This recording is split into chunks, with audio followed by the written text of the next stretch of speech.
this is one of the biggest moments in my life because this is the first guitar from my brand new guitar company, Otera. There's only 100 of them available. They're ready to ship and you can buy them now at our website. Let's rewind and I'll tell you how we got here. Out of any guitar that will ever come into my life, this is easily the most important one and the one that I'm most excited about. In a way, this is a lifetime in the making, though in practicality, it's actually been about a year. And I'm a little bit nervous here because I'm seeing this in person for the first time with you guys right now. Wow. This is the first prototype of my guitar brand, and I'm gonna tell you all about this, but first I gotta play it a little bit. It's hard to put into words how cool it is to play this and how happy I am with how it's turned out so far. It's taken a lot of work to get to this point, but to show you where it all started, I want to show you a video that's on my phone. The date is January 15th or something, 2023. And I'm making this video in the hopes that somewhere down the road, I'm going to be glad that I documented this moment. But for a while now, I've been thinking about starting my own guitar brand. And this is me committing to making that idea a reality. Let's see what comes of this. And here we are a year later, and this is happening. Like so many other guitar players, ever since I picked up the instrument, I've been dreaming up my own signature model. However, 10 years into doing this YouTube thing, and no brands have expressed any interest in doing a signature guitar with me, so I figured, you know what? Forget them. I'll do it myself. Which leads to the next question.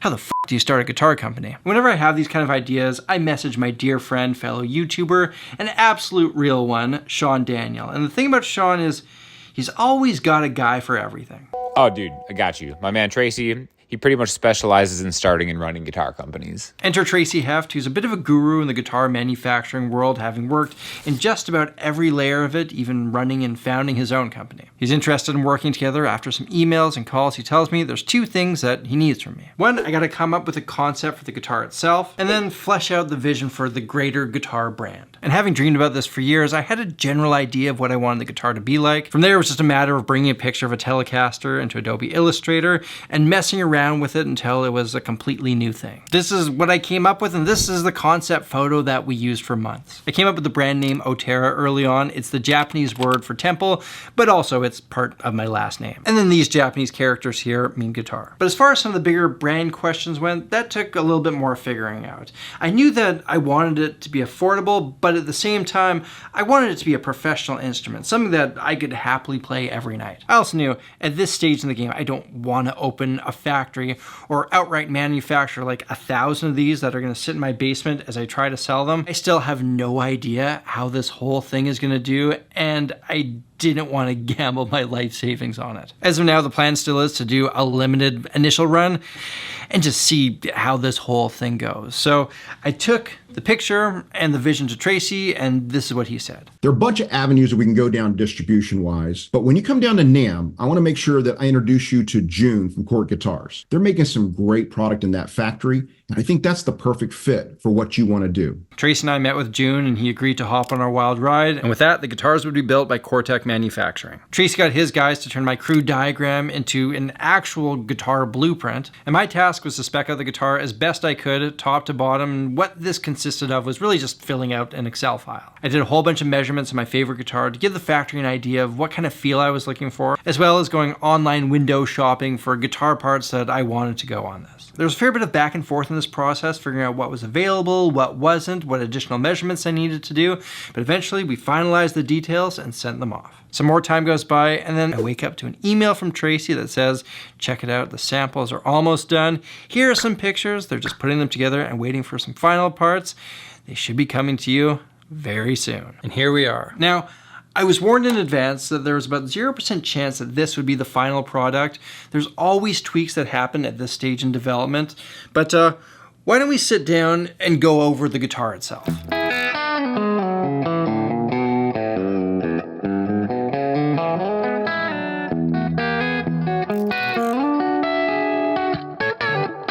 Now, Now I wanted something that was modern and unique while also being deeply rooted in tradition. To me, this checks that box. It's visually engaging for the right reasons. I love the way that this body shape turned out, and I think it just looks so good in person. Any concerns that I may have had about quality or anything like that are completely gone. The craftsmanship is excellent. This is something that I will proudly put my name on. And with this guitar, I didn't want it to be just a straight up Tele knockoff. Besides the interesting body shape, I wanted there to be some other unique elements to it. P90s are my favorite sounding pickup, and I love the way the dog ear looks. I've never seen one of these style of pickups in a Tele, so we've got a Seymour Duncan silencer P90 in the neck position and a high output Tele Seymour Duncan pickup in the bridge here. And to control them, I've switched the pickup selector to the back of the plate so that you'll never bump into it and accidentally switch pickups. We've also got a 4-way selector here, and the additional position allows you to run both pickups and series, which gives you a hotter, darker sound. It's a mod that I have on all my Telecasters. I wanted to go with an upgraded bridge system, so we went with the Babbage bridge, got a self-lubricating graphite nut, and these 3-in-3 vintage style tuning machines. I think at this point I'm just gonna play it a whole bunch, show it to as many of my friends as possible to get their opinions on it,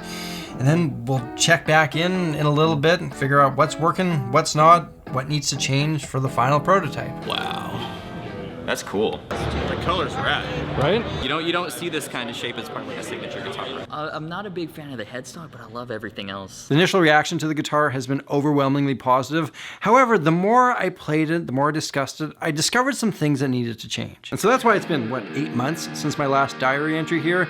We got a lot of updates. The big one being, I've got the second prototype. Let's talk about what got changed. First of all, the layout of the knobs and switches needed to get flipped back. On prototype 1, I realized I didn't love the look of this, and beyond that, it's cumbersome trying to get back here to switch the pickups. And then there's the pickup. It sounds exactly like I wanted, but there was a problem. See, in order to accommodate the shape of the dog ear, there's this tiny little ledge here in the pick guard. And when you play it, your finger ends up hitting this ledge, which is so uncomfortable. So we swapped out the dog ear with the soap bar equivalent. Sounds the same, slightly different look, but it eliminates that problem. I found the neck to be a little bit glossy, but I also didn't want that plain satin wood. So Cort split the difference.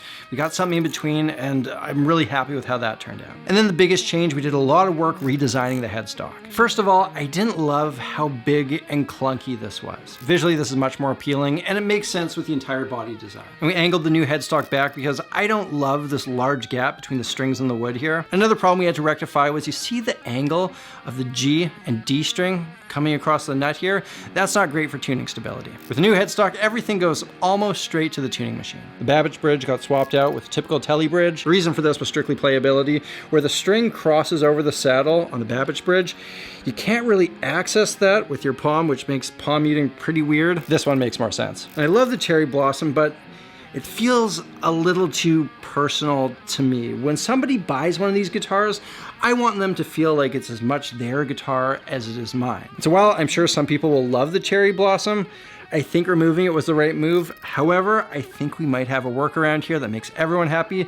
Stay tuned for the next update. And so that's why it's been so long since I last filmed something for this video. We still got some logistics to work out, but it feels like the finish line is right there.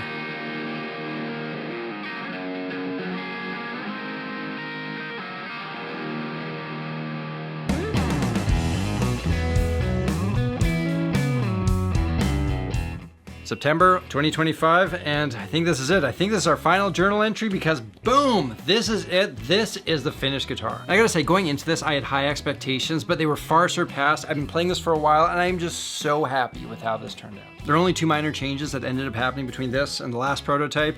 The logo has some slightly different coloring as well. There are now notches in the saddles, which help with tuning stability. We got the gig bag in with the logo on it. Like, how cool is that? But it's been a while because there are just so many little logistics that need to be taken care of. How shipping works, ordering, customer service, fulfillment, website design, the list goes on. And we've also had to navigate some strange times importing things into the US, but way she goes. As of now, it's all been worked out. Now, as you can see, the Cherry Blossom logo is not on the pick guard, but check this out. Each guitar is coming with a bonus pick guard that has that Cherry Blossom logo on it, and I'm gonna be signing and numbering every single one, which reminds me, I gotta get back to that. Now with this, we're keeping the supplies limited. There will only be 100 of this specific guitar ever made. If all goes well, we'll come out with another design for the next drop and try to get them available worldwide. And I'll be honest with you, even though I'm mostly excited about this, I'm also kind of scared. I've never done anything like this. There is no reference point. There's a risk here. It might be a huge success. Everything sells out right away,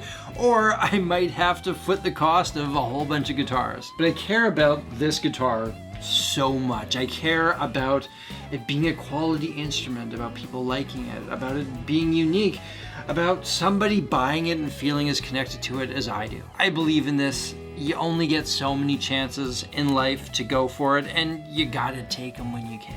And look at this, 100 of 100. I signed all the pick guards. Next, I just gotta ship these off and get them with the rest of the guitars. And I feel like I'm at the beginning of something big in my life, which is daunting but exciting at the same time. If you like this guitar, if you want to be part of this at the very beginning, these are available now. There are only 100 of them available. They're ready to ship, and you can buy them now at our website. I guess that's that. This has been a long time in the making. These guitars are officially out there in the world. Here we go.